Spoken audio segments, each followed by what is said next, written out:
film, which is the very first chapter of Unit 4, हम लोग first video में first part of this video we have already covered, you know, writer, director, producer, actor. Cinematographer से हम लोग start करेंगे. तो cinematographer का responsibilities या कंट्रीब्यूशन क्या होता है एक फिल्मिंग प्रोसेस में, राइट.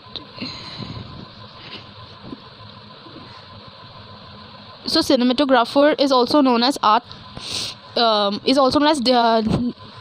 Director of photography. ठीक है.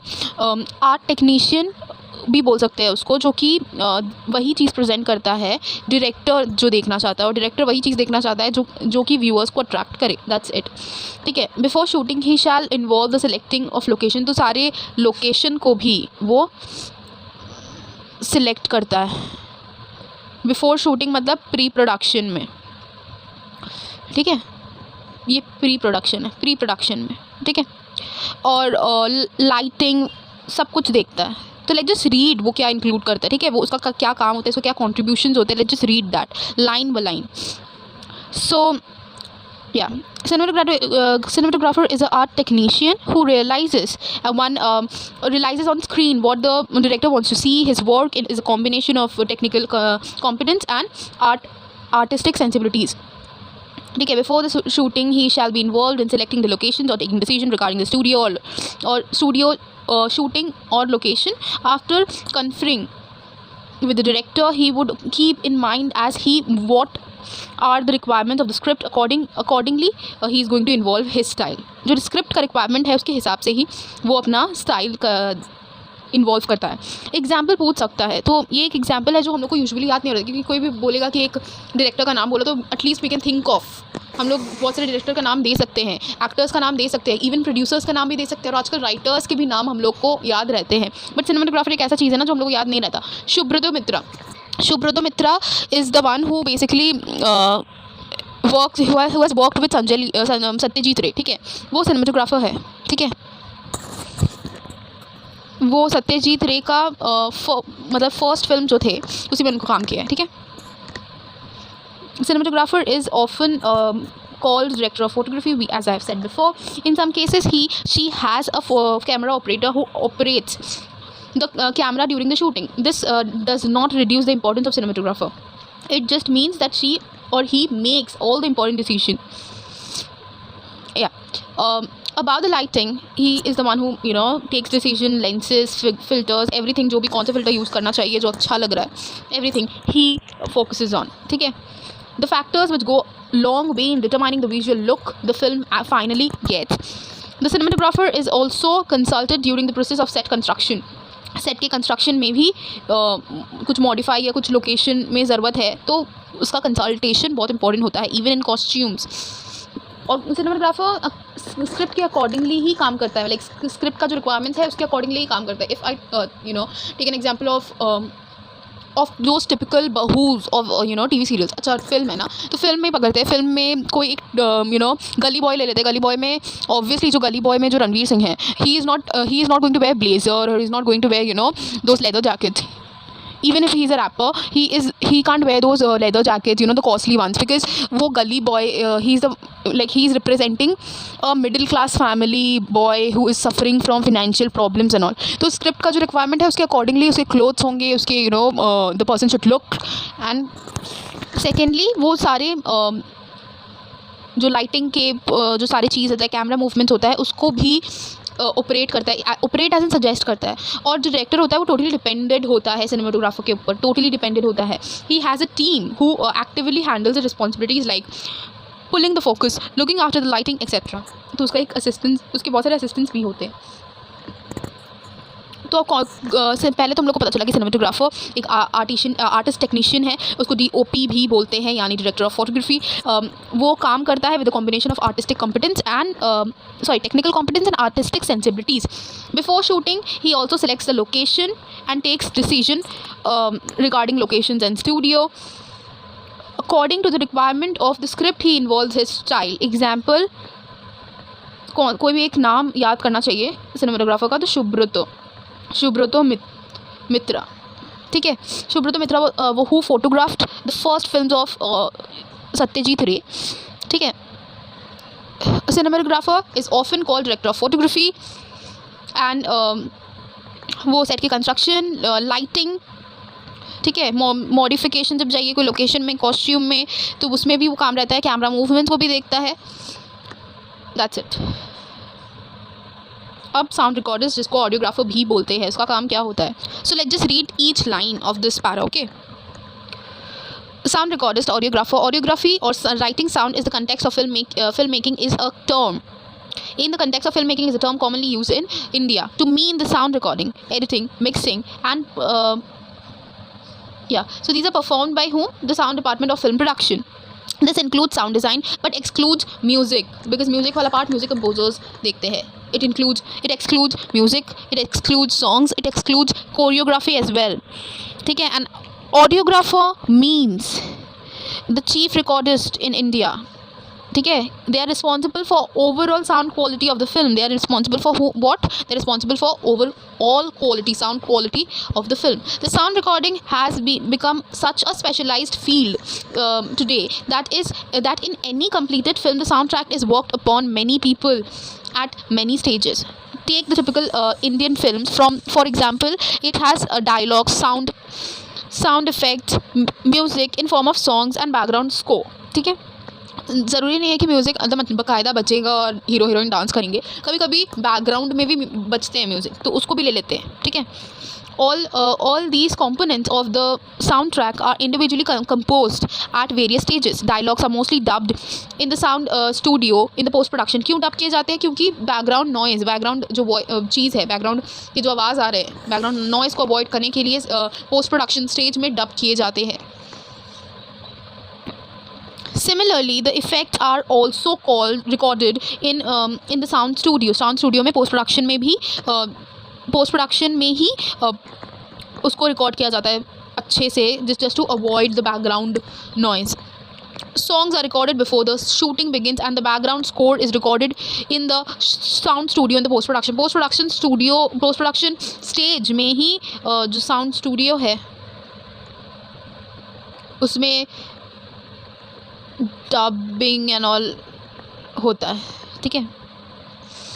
It's written that different people record different tracks in different studios. There are specialized studios for dubbing, music recording and re-recording. The quality of individual tracks has to be good. This is the primary responsibility of this recordist during the job at the each stage. ठीक है.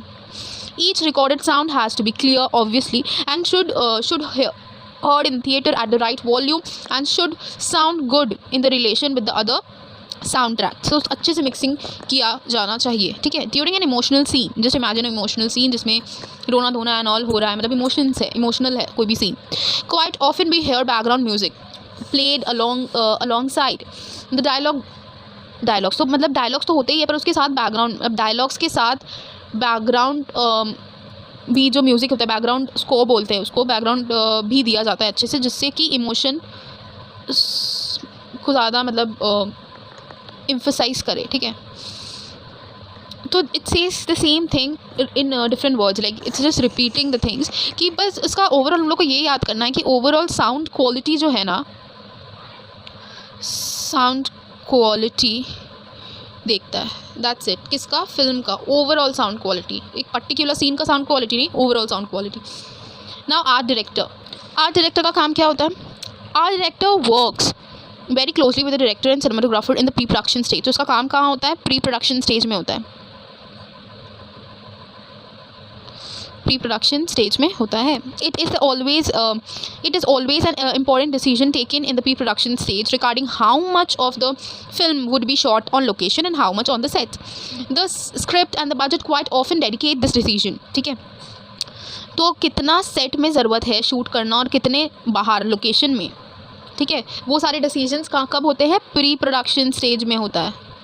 The script and the budget quite often dedicate this decision. तो इसमें सिर्फ दो चीज़ का requirement होता है. Budget के हिसाब से उन लोग एक्टिविटीज़ को प्लान करते हैं ऑब्वियसली, एंड सेकेंडली स्क्रिप्ट के रिक्वायरमेंट से भी ये डिसीजन मिलता है. बेसिकली हम लोग एक कंक्लूजन में पहुंचते हैं, ठीक है, स्क्रिप्ट के रिक्वायरमेंट्स के थ्रू और बजट के जो बजट का जो गिवन बजट हो दिया जाता है प्रोड्यूसर के थ्रू, उसके थ्रू भी हम लोग एक कंक्लूजन में पहुंचते हैं कि कितना पार्ट हम लोग को सेट में शूट करना चाहिए और कितना पार्ट लोकेशन में, राइट। प्लान हम लोग एक्टिविटीज़ अकॉर्डिंग टू बजट या स्क्रिप्ट के रिक्वायरमेंट के थ्रू ही करते हैं। आर्ट डायरेक्टर जो होता है वो डिज़ाइन करता है सेट के जो डिज़ाइन में है फोकस करता है, कंस्ट्रक्शन में फोकस करता है, किसके, सेट के।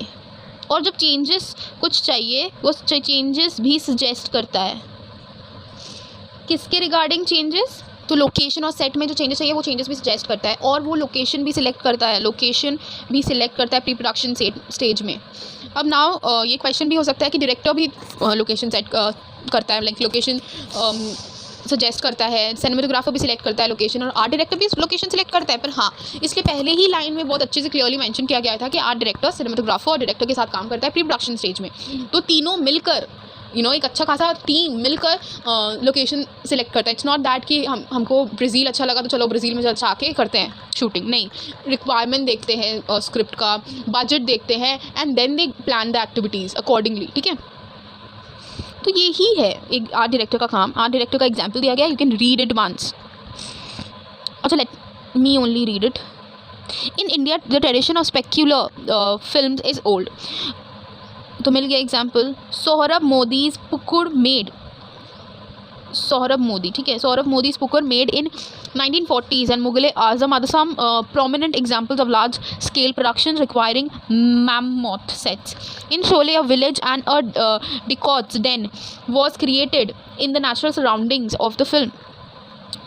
ठीक है, ये ब्लू वाले भी एग्जाम्पल है। That one of the most memorable set was Aparajito 1957 के टाइम पे, where in match the interior of the houses in Varanasi in the exterior so beautifully to the exterior so beautifully. The set of the home in the film is so realistic that it is hard to believe that it was not a real location. तो उन लोग वाराणसी का जो मतलब वाराणसी को बनाए थे, वो सेट का नाम मतलब वो जो अपारिजितो करके जो था, वहाँ पे जो सेट था हम लोग वाराणसी से लिए थे, और वो इतना रियलिस्टिक था कि कोई भी बिलीव नहीं कर सकता कि ये मतलब ये रियल नहीं है, ये एक कॉपी वर्जन है। अब म्यूज़िक कंपोज़र का बहुत वैल्यू है इंडिया में, क्योंकि इंडिया में हर दूसरा इंसान म्यूज़िक से ही अट्रैक्ट होता है। म्यूज़िक कहीं ना कहीं मेलोडी देता है। म्यूज़िक एक फ्लॉप मूवी भी है ना, तो उसका जब म्यूज़िक हिट हो जाए तो वो फ्लॉप मूवी नहीं रहेगा। मतलब एक घटिया से घटिया मूवी का जब 4 म्यूज़िक है और चारों में से 3 हिट निकल गए, तो घटिया movie which has no story nothing, but still वो जो मूवी लोग देखने जाएंगे बिकॉज ऑफ मूवी, मतलब because of music, right. So music को पहले हिट कर दिया। आज इंस्टाग्राम के through we can take that example कि इंस्टाग्राम के थ्रू हम हीरोइंस प्रमोट करते हैं अपने म्यूज़िक को, जिससे कि कहीं ना कहीं उनका पब्लिसिटी भी हो रहा है, अब उनकी फिल्म का भी प्रमोशन हो रहे हैं म्यूज़िक के through, right. Now what it says that music composer in India has special place in the film unit as compare to elsewhere in the world. पूरे दुनिया में लिया जाए तो इंडिया इसमें ही सबसे ज़्यादा म्यूज़िक का वैल्यू किया जाता है, ठीक है। दिस इज़ बिकॉज ही और she has contribute in a major way to the film success, ठीक है। फिल्म के सक्सेस में म्यूज़िक कॉन्ट्रीब्यूट अ लॉट, ठीक है। In the mainstream in Indian films, the music composer usually called the music director. Music director भी बोलते हैं music composers को, ठीक है, music director. So is supposed to basically create the tunes of the song. Someone else quite often composes the background score. तो पहला कोई इंसान ट्यून बनाएगा, जैसे ये ट्यून हो गया। अब ये ट्यून मतलब अच्छे से ट्यून बनाएगा, ऐसे ही नहीं कि बना दिया रफली, पर हाँ ट्यून जो अच्छा साउंड करे, पीस देख, मतलब कान को प्लेजर मिले सुनकर, ट्यून बना देता है। फिर ट्यून के ऊपर उन लोग फिर कोई दूसरा इंसान उसके ऊपर बैकग्राउंड स्कोर देता है, एज इन का लिरिक्स लिखता है, राइमिंग करता है, एंड देन बकायदा एक सॉन्ग बनता है। Elsewhere in the world, the music director or the music composer work comprehensively on the music of the film. Most films usually do not have songs, but so her or his work pertains to composing title music, theme music and background score in various scenes. Obviously, अब जैसे कि एक movie है जिसका मतलब जैसे चुपके movie है, तो उसका जो गाना होगा वो कहीं ना कहीं सिमिलर होगा, उसमें ये लाइन होगा चुपके बड़े, ठीक है। तो वैसे ही मूवीज़ को बनाया जाता है, उसके थीम म्यूज़िक होते हैं, उसके टाइटल म्यूज़िक होता है, उसके बैकग्राउंड स्कोर्स भी होते हैं, जिसमें म्यूज़िक यूज़ किए जाते हैं, ठीक है. In India songs can be the main attraction of the film, is basically the attraction of the film. It can't like it's mention can be, पर यूजुअली वो है, मेन अट्रैक्शन ही है फिल्म का. If the songs become popular in the pre publicity period, तो pre publicity period में जब song popular हो गया तो it's necessary, it's like it's very much obvious that वो बॉक्स ऑफिस में, मतलब इट्स नॉट दैट कि वो फ्लॉप हो जाएगा, वो अच्छा एसेंशियल ही बॉक्स ऑफिस में कमाएगा. There have been numerous examples of film in India becoming hit where good good music played a major part. In the studio era, music where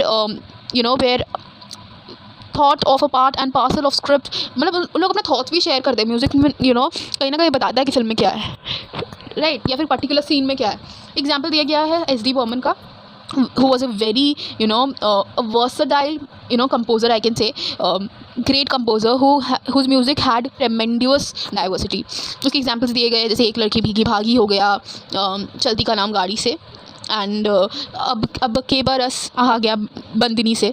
तो उसका ईयर्स आप मेंशन करते थे, 2 मोस्ट मेमोरेबल सॉन्ग्स हैं, और S D Burman का नाम लिख सकते हैं. That's it, that was all about the chapter film. जिसके की कंट्रीब्यूटर्स में हम लोग फोकस किए हैं, actor, director, writer, producer, cinematographer, everyone, like audiographer, editor नहीं मेंशन किया गया था, बट एडिटर का काम क्या होता है ना, गार्निश करना, जस्ट दैट, गार्निश करना. So that was all about the chapter. So thank you for watching. This was the part 2 video, and if till now you have not watched the first part of this video, then please go and watch that and read the chapter. That's it. I agree कि ये जो mass media book है उसमें सारे चीज़ जो भी important lines है वो हाईलाइट नहीं, एटलीस्ट ये चैप्टर में तो किए गए, पर दूसरे चैप्टर्स में नहीं किए गए, हाईलाइट नहीं किया गया है कोई भी पार्ट जो इंपॉर्टेंट है. फर्स्टली थर्ड यूनिट में देखे तो वॉल्टर लिपमैन एंड वो सारी चीज़ एकदम नॉर्मली लिख गए दिए गए, तो you have to read each and every line, you can miss any line. First read it, make the points which are important and then learn. That would be really helpful. So thank you for watching. All the best for your exams, and